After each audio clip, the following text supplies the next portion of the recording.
সব গুঞ্জনকে সত্য করে বাংলাদেশ ক্রিকেটে এক যুগ রাজত্বের অবসান নাজমুল হাসান পাপনের। বুধবার করলেন পদত্যাগ। নতুন সভাপতি হিসেবে প্রথমবারের মতো দায়িত্ব গ্রহণ করেছেন ফারুক আহমেদ। প্রধান নির্বাচকের দায়িত্ব সামলানোর অভিজ্ঞতাও আছে টাইগারদের সাবেক অধিনায়কের। নতুন সভাপতি হিসেবে দায়িত্ব নেওয়ার পর জানালেন তার প্রধান লক্ষ্যের কথা। লক্ষ্য তো অনেক বড়।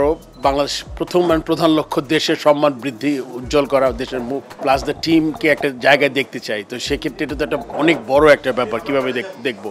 সো অনেক জায়গায় আমাদের কাজ করতে হবে।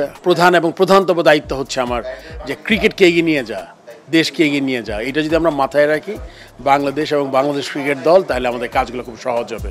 ক্রিকেটারদেরকে দেশের জন্য খেলার আহ্বান জানিয়েছেন ফারুক আহমেদ। তিনি মনে করেন মাঠের ১১ জনের সবাইকে লাল সবুজের জন্য প্রতিযোগিতা করতে হবে, তবেই আসবে সফলতা।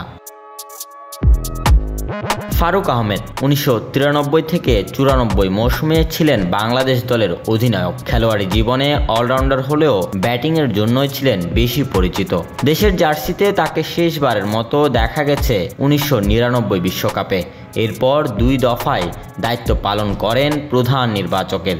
গুরুত্বপূর্ণ ভূমিকা রাখেন বাংলাদেশ ক্রিকেটকে তার চূড়ান্ত পর্যায়ে পৌঁছাতে। ২০১৫ বিশ্বকাপে বাংলাদেশ দলের সাফল্যের পেছনে তার অবদান ছিল উল্লেখযোগ্য। যদিও ২০১৬ সালে নির্বাচকের পদ থেকে পদত্যাগ করেন তিনি। এবার ফিরলেন বিসিবির সভাপতি হয়ে। Desk report, news ৯ sports.